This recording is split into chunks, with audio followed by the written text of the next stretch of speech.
नमस्कार दोस्तों। किसी वक्त की एक ढलान पर कुदरत की गोद में एक गांव बसा था। गांव के साँचे में ढला था। वे ही पुरानी सी झोपड़ियां, गोबर से लिपी पुती उनकी दीवारें, घर घर मिट्टी के चूल्हे, वे ही मर्दों के सर पर बांके साफे और तारों से गुथी लाठियां उनके हाथों में, वे ही औरतों की अपनी अपनी पसंद के रंग बिरंगे घाघरे और छाती तक घूंघट। गांव के मर्द अपने बैलों को लेकर मुंह अंधेरे खेतों को निकल जाते और घर के कामों का जिम्मा औरतों का होता। गांव में पहला पक्का घर एक जाट ने बनवाया था। जाट के हाथों में इतनी बरकत थी कि बंजर जमीन पर मुंह फेर कर यदि बीज फेंक दे तो ऐसी फसल होती कि देखने वाले का तन बदन हरा हो जाता। गांव के बूढ़े क्या जवान क्या सब जाट को मान सम्मान देते। जाट के खेतों के पास एक गुज्जर का खेत भी पड़ता था।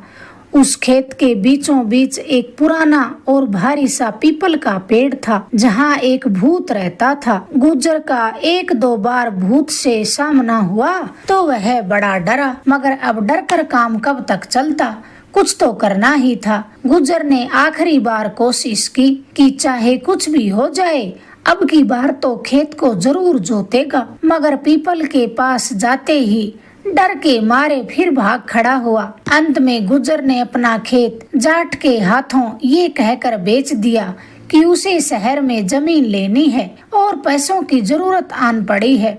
जाट को भला क्या परेशानी हो सकती थी। हर बार की तरह इस बार भी जाट के खेतों में अच्छी फसल हुई थी, इसलिए खुशी खुशी जाट ने खेत अपने नाम करा लिया। 2-4 दिन बाद ही जाट गुज्जर से लिए खेत को देखने पहुंच गया। उसने देखा खेत के बीचों बीच पीपल के पेड़ के नीचे बहुत सा कचरा इकट्ठा हो रहा है। जाट पीपल के पेड़ के नीचे गया तो उसने पहले आराम किया, फिर अपने तारों से गुथी लाठी से पीपल के गले सड़े पत्तों का जो ढेर लगा था उसे साफ करने लगा। कि वहाँ ऐसा लग रहा था कि पिछले कई सालों से वहाँ कोई गया ही न हो। आसपास झाड़ियाँ भी उगी थी। जाट को काम करते दोपहर हो गई।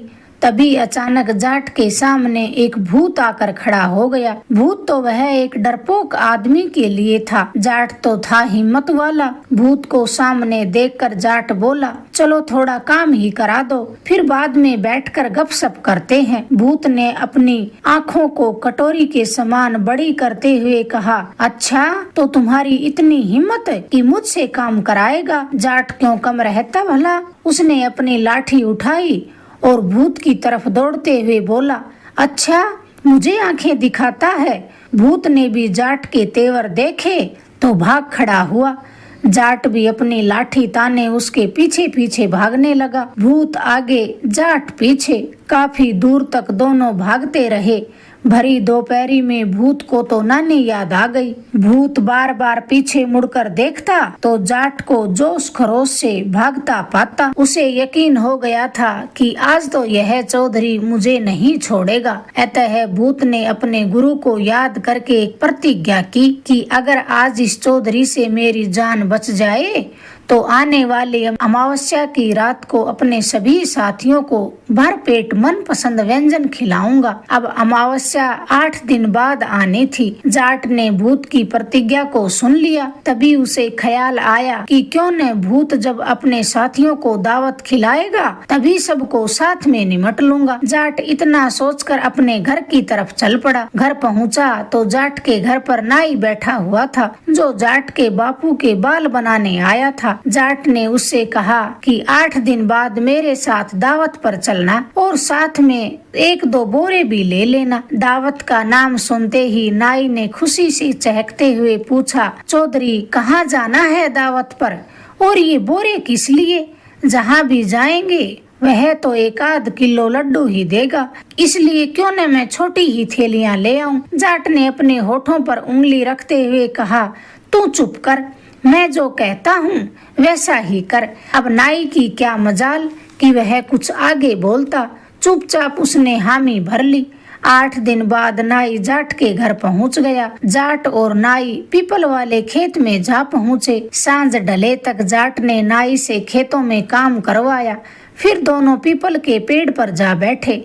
नाई ने सुबह से 4-5 बार पूछा कि चौधरी तुम तो दावत खिलाने वाले थे, मगर जाट उसे चुप करा देता। अब पेड़ पर बैठे उन्हें 3-4 घंटे ही बीते थे कि नाई से न रहा गया। चौधरी मुझे नहीं खानी दावत, मैं तो अभी अपने घर जाता हूँ। नाई जैसे ही नीचे उतरने लगा तो उसे उधर भूत और भूतनी आते हुए दिखाई दिए। नाई तो अब डर के मारे थर थर कांपने लगा और जाकर जाट से सटकर बैठ गया। भूत और भूतनी नए नए रंगीन चमकदार कपड़े पहने थे। कोई भूतनी आटा गूंदने लगी, कोई पूड़ियां बेलने लगी तो कोई मिठाई बनाने में मग्न हो गई। भूत भी अपने कामों में लग गए। थोड़ी ही देर में तरह तरह के पकवान बनने लगे। पीपल के पेड़ पर बैठा जाट बड़े ध्यान से सब देख रहा था, मगर पकवानों की सुगंध से नाई के मुंह में पानी आ गया। तभी भूतों का सरदार, जो दिखने में बड़ा ही डरावना लग रहा था, वह अचानक वहीं आन पहुंचा और कड़क कर बोला, कोई मुझे यह बताओ कि यह दावत किसने कराई है और किस खुशी में कराई है। तभी भूतों ने कहा कि सरदार, यह दावत गंगू ने कराई है। अब सरदार ने गंगू भूत को अपने सामने बुलाकर पूछा कि गंगू, तुमने यह दावत क्यों कराई है? क्या मुझसे तुमने पूछना जरूरी नहीं समझा? तभी गंगू भूत ने हाथ जोड़ते हुए कहा, सरदार जी, मैं इसी पीपल के पेड़ के नीचे झाड़ियों और गंदगी के ढेर में रहता था। इस खेत का जो पुराना मालिक था उसे तो मैंने यहाँ आसपास भी न फटकने दिया, मगर लगता है इस खेत का असली मालिक और ही है और उस दिन वही यहाँ आकर सफाई करने लगा। अचानक मैं उसके सामने प्रकट हुआ, मगर वह बिल्कुल न डरा, बल्कि मुझे ही काम करने को कहने लगा। फिर मैंने कटोरी जैसी बड़ी आंखें निकाली ताकि उसे डराकर यहाँ से भगा दूं, मगर डरना तो दूर, वह तो लाठी लेकर मेरी आंखें ही फोड़ने को मेरी ओर दौड़ा। मैं आगे, वह मेरे पीछे। काफी दूर तक भागने पर भी उसने मेरा पीछा नहीं छोड़ा। जब मुझे यकीन हो गया कि आज तो यह मेरी जान लेकर ही छोड़ेगा, तब मैंने थक हार कर अपने गुरु को याद कर यह प्रतिज्ञा की कि यदि आज इस लाठी वाले से मेरी जान बच जाए तो मैं आज के दिन सभी साथियों को दावत खिलाऊंगा। तब जाकर उस आदमी ने मेरा पीछा छोड़ा और हाँ, उसकी बातों से लगता था कि वह शायद जाट था। अब मेरी जान बची तो मैंने दावत खिलाने की जरूरत की है। गंगू भूत की बात सुनकर सरदार भूत को गुस्सा आ गया। जोर से बोला, तुमने तो भूतों का नाम मिट्टी में मिला दिया। तुम एक आदमी को भी नहीं डरा पाए। अगर वह कटोरी जैसी आंखें बनाकर दिखाने से नहीं डरा तो बेले जैसी आंखें बनाकर डरा देता।